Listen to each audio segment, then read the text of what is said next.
स्वागत है दोस्तों स्टडी फॉर यूपीएससी में। हम लोग इकोलॉजी में अभी तक पार्ट 15 पढ़ लिया था। अभी हम लोग पार्ट 16 पढ़ेंगे जिसमें ऑक्सीजन साइकिल यानी कि ऑक्सीजन चक्र के बारे में पढ़ेंगे। ठीक है, देखिए ये होता क्या है, पहले इसका परिभाषा देख लेते हैं।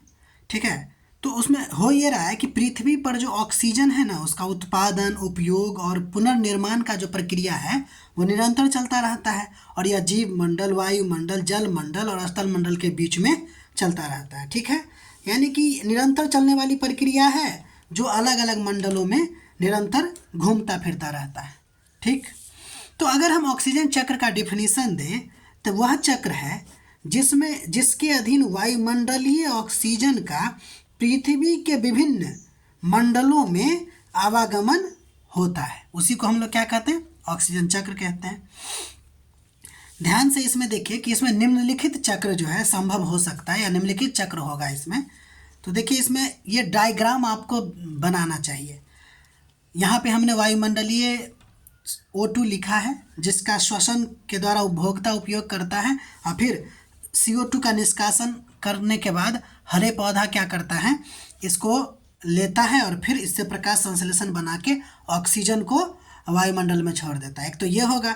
दूसरा, आप जानते हैं कि हरा प्रकाश यानी कि ये जो हरा पौधा है यानी कि पौधा खुद व खुद भी श्वसन करता है, तो वो भी वायुमंडल से ऑक्सीजन लेगा, फिर आपको क्या करेगा, कार्बन डाइऑक्साइड निकालेगा और फिर इसको फोटोसिंथेसिस में यूज करके फिर से वहाँ पे क्या होगा, वायुमंडल में जाएगा। एक और तरीका होगा कि अगर उपभोक्ता है और वो मरेगा, सड़ेगा, गलेगा तो में कौन काम करता है, अपघटक काम करता है। तो यहाँ पर जीवाणु, बैक्टीरिया सब आएंगे तो वो भी ऑक्सीजन का यूज करेंगे और फिर CO2 का निष्कासन करेंगे, फिर हरा पौधा आपको वायुमंडल में इसको भेजेगा। तो ये आप एक डायग्राम बनाइए। अब हम देखते हैं इसमें कौन कौन सा प्रक्रम शामिल है। तो पहला नंबर ये है कि पेड़ पौधा हरे शैवाल में खासकर महासागर और जलीय तंत्र में जो होता है, देखिए जितना भी हमारे पास ऑक्सीजन है ना, उसका लगभग कहें तो 50 से 60% के आसपास जो है वो हम महासागरों से ही आता है। वो जो शैवाल सब होता है वही ज़्यादा मात्रा में ऑक्सीजन को क्या करता है, उत्पादित करता है। ठीक है, तो ऑक्सीजन को क्या किया जाता है, वायुमंडल में मुक्त कर दिया जाता है प्रकाश संश्लेषण के द्वारा। यह प्रक्रिया ही आपको क्या है, ऑक्सीजन का मुख्य स्रोत है आपको पृथ्वी पर। ठीक, उसके बाद होता क्या है कि अनेक प्रक्रियाओं के माध्यम से ऑक्सीजन का उपयोग होता है, जैसे श्वसन, अपघटन, दहन, वो आपको बताए हैं। श्वसन करता है जैसे मनुष्य, जानवर, पौधे, ये सब ऑक्सीजन लेते हैं और कार्बन डाइऑक्साइड छोड़ते हैं। इसके अलावा अपघटन की बात करें तो मृत जीवों को बैक्टीरिया और फंगस क्या करते हैं, तोड़ते हैं और इस प्रक्रम में ऑक्सीजन का उपयोग करते हैं और फिर CO2 निकालेंगे। दहन होगा लकड़ी का, कोयला का, पेट्रोल का इत्यादि जलने पर भी आपको क्या होता है, ऑक्सीजन खर्च होता है और फिर CO2 निकलता है। तो ये सब के सब प्रक्रम के द्वारा आपको ऑक्सीजन उपयोग होकर कार्बन डाइऑक्साइड में बदल रहा है। ओजोन परत का भी निर्माण हो रहा है, तो ऑक्सीजन इससे भी खत्म हो रहा है कि वायुमंडल में कुछ ऑक्सीजन O2 से O3 में बदल जाते हैं, यानी कि ओजोन में बदल जाते हैं आपको। ठीक है, अब अलग अलग प्रक्रियाओं में आपको हो ये रहा है कि वायुमंडल में CO2 मुक्त होते हैं और हरे पौधे क्या करते हैं, प्रकाश संश्लेषण का उपयोग करके उसको वायुमंडल में CO2 को उपयोग कर लेते हैं और O2 को वायुमंडल में छोड़ देते हैं। ध्यान रखिएगा, एक चीज़ और भी है कि CO2 का एक भाग आपको मृदा के द्वारा और महासागरों के द्वारा क्या कर लिया जाता है, अवशोषित कर लिया जाता है। ठीक है, क्योंकि आप जानते हैं ना शैवाल वहाँ पे होता है तो वो घुला हुआ ऑक्सीजन का ही सांस लेता है या घुला हुआ ऑक्सीजन का ही, कार्बन डाइऑक्साइड का उपयोग करता है। तो ये सब ध्यान रखिएगा। ठीक है, तो ये बातें हो गई। तो गैसियस चक्र पूरा कंप्लीट हो गया। अब हम लोग अवसादी चक्र को पढ़ेंगे यानी कि सेडिमेंट्री साइकिल। देखिए ये बहुत इंपॉर्टेंट है, अवसादी चक्र ही ज़्यादा इंपॉर्टेंट है, बाकी ये सब साइकिल तो बहुत सिंपल है। पहले वाला देखिए वह जैव भू रासायनिक चक्र जिसमें पोषक पदार्थों का चक्रण विशेषकर फास्फोरस और सल्फर का होता है का चक्रण स्थल मंडल और जैव मंडल की भूमि, यानी कि देखिए अवसादी चक्र वैसा चक्र होता है जिसमें पहली बात तो पोषक पदार्थों का चक्रण होता है और साथ ही साथ इसमें जो है ना वायुमंडल का योगदान नहीं होता है, बल्कि स्थल मंडल और जल मंडल की भूमिका ज़्यादा होती है। ठीक है, यानी कि अगर कहें तो पोषक पदार्थ जो है सामान्यतः आपको वायुमंडल से नहीं गुजरता है।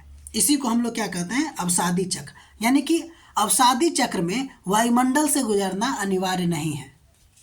ठीक, समझ में आ रही बात। ये दो प्रकार का होता है।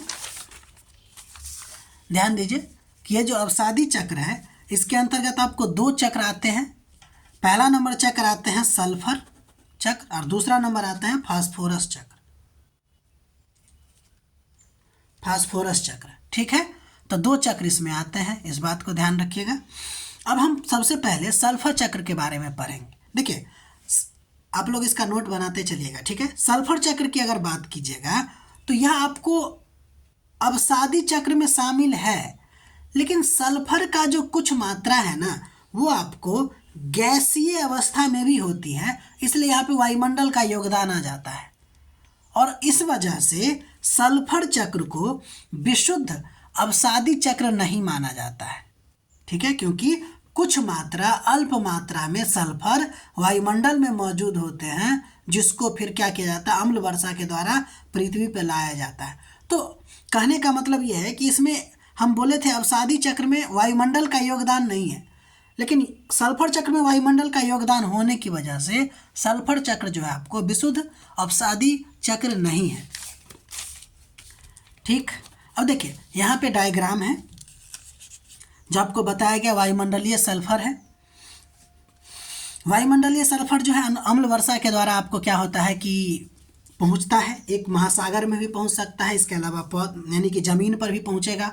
फिर इसको पेड़ पौधा के द्वारा यूज किया जाएगा। फिर पेड़ पौधा को खाने वाला उपभोक्ता जो होंगे जैसे जानवर उनवर, उसमें जो सल्फर की मात्रा पहुंचती है वो आपको इसके खाने से ही पहुंचती है। फिर पेड़ पौधा और सल्फर दोनों अगर मरेंगे तो अपघटन का प्रोसेस यहाँ होगा, और अपघटनकर्ता जो होंगे उसको अपघटित करके सल्फर को मिट्टी में मिला देंगे, तो जहाँ से सल्फर गया था वहाँ फिर से वापस आ जाएगा। इसके अलावा वायुमंडल में कैसे सल्फर मिलता है, तो उसके लिए आप ये वाला प्रोसेस देखिए कि औद्योगिक प्रक्रम होता है, और मतलब कि उद्गार यानी कि ज्वालामुखी का उद्गार जब होता है तो वहाँ से भी आपको सल्फर डाइऑक्साइड सब निकलता है। इसके वजह से वायुमंडल में सल्फर जाता है। मेनली हमको ये ध्यान रखना है कि वायुमंडलीय सल्फर में हमको चट्टानों के टूट फूट से सल्फर मिलेगा, और फिर ये अंतोगत्वा मिट्टी में ही मिलेगा, ठीक है। लेकिन कुछ प्रक्रम जो है आपको वो वायुमंडल में पहुंच जाता है, कुछ सल्फर जो है वो वायुमंडल में पहुंच जाता है, जिसको अम्ल वर्षा के द्वारा लाया जाता है। तो ये आप इसका एक साइकिल पूरी तरह से नहीं बनता है, लेकिन ये अपने आप में बहुत इम्पोर्टेंट है।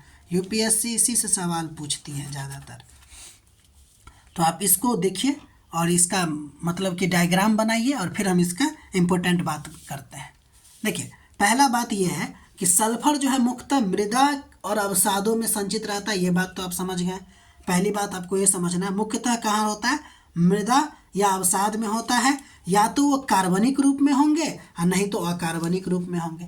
अगर हम कार्बनिक रूप में बात करें तो कोयला और पेट्रोलियम यानी कि जीवाश्म ईंधन के रूप में, फॉसिल फ्यूल के रूप में यहाँ पर होगा, इसमें नीचे में, ठीक है ना। या नहीं तो अकार्बनिक रूप में आपको चट्टानों में सल्फेट और सल्फाइड के रूप में होता है, ठीक है। तो इसका ब्रेक डाउन होगा, ठीक है। नंबर 2 पॉइंट देखिए कि चट्टानों के अपक्षय और अपरदन से यह मृदा और जलीय तंत्रों में प्रवेश करता है। तो ये जो सल्फर है वो आपको मृदा या फिर कहें तो जलीय तंत्र में कैसे पहुंचता है, तो मतलब चट्टानों के अपक्षय और अपरदन से पहुंचता है। फिर इसके अलावा वायुमंडल में ज्वालामुखी उद्गार और औद्योगिक प्रक्रमों से आपको सल्फर प्रवेश करता है, जो वर्षा के साथ भूपृष्ठ पे पहुंचता है, ठीक है। अब जब इतना आ रहा है तो भूपृष्ठ पे पहुंचने के बाद वनस्पतियां क्या करती है, मृदा से सल्फर प्राप्त करती है, और फिर यह सल्फर खाद्य श्रृंखला में पहुंच जाता है भिन्न भिन्न श्रेणी के उपभोक्ता के पास। उपभोक्ता के पास पहुंचने के बाद जब इसकी कभी मृत्यु होती है तो अपघटकों के द्वारा आपको सल्फर को पुनः मृदा में मिला दिया जाता है, जिसके लिए 2 प्रकार के जीवाणु आपको उत्तरदायी है। ठीक है, एक वायवीय दशा में काम करने वाला, एक अवायवीय दशा में काम करने वाला। एक बात ध्यान रखिएगा कि ये जो सल्फर चक्र है ना, ये सब तो लगातार चलता रहता है, लेकिन ये बहुत दीर्घकालिक प्रोसेस है अवसादी चक्र। जबकि इससे पहले जो गैसीय चक्र पढ़े थे वह एक तरह से समझिए कि दीर्घकालिक नहीं है। जैसे आप देखिए, रोज डेली आपको कहीं ना कहीं बरसात होती है, रोज डेली कहीं ना कहीं बहुत ज़्यादा धूप पड़ती है, तो वायु ये जो जल है वो आपको गैस बनता है और फिर ऊपर उठता है। तो ये प्रक्रम रोज डेली चलने वाला होता है। लेकिन ये एक बार खाद्य श्रृंखला में पहुंचने के बाद सल्फर बहुत दिनों तक आपको खाद्य श्रृंखला में ही रहेगा, जब तक कि मरेगा नहीं। लेकिन फिर भी आज कल हर एक दिन कुछ ना कुछ लोग मरिए रहे, जिसमें सल्फर होगा वो सर गल रहे नहीं, सर गल रहे ही हैं। तो अंतोगत्वा ये प्रक्रम भी रोज डेली चलता है, लेकिन दीर्घकालिक प्रोसेस है ये। अब देखिए, वायवीय दशा में एस्परजिलस यानी तो न्यूरोस्पोरा जीवाणु जो है वो सल्फर मुक्त करते हैं। ठीक, और अवायवीय दशा में अगर बात करें तो प्रोटियस या नहीं तो एस्केरिकिया जीवाणु जो है आपको सल्फर प्रोड्यूस करता है। ठीक, तो ये है आपको सल्फर चक्र। बहुत ही मतलब कठिन है, फिर भी आप इसको एक बार लिखिए और फिर दोबारा पढ़ने की कोशिश कीजिए, तो आपको ये समझ में आ जाएगा कि सल्फर कैसे कैसे वायुमंडल में प्रवेश करती है, कैसे कैसे मृदा में प्रवेश करती है। ठीक, तो आज के लिए इतना ही। बाकी अगर आपको हमारा प्रयास अच्छा लग रहा है तो लाइक कीजिए, सब्सक्राइब कीजिए और अपना पढ़ाई करते रहिए। ठीक है, मिलते हैं अगले वीडियो में।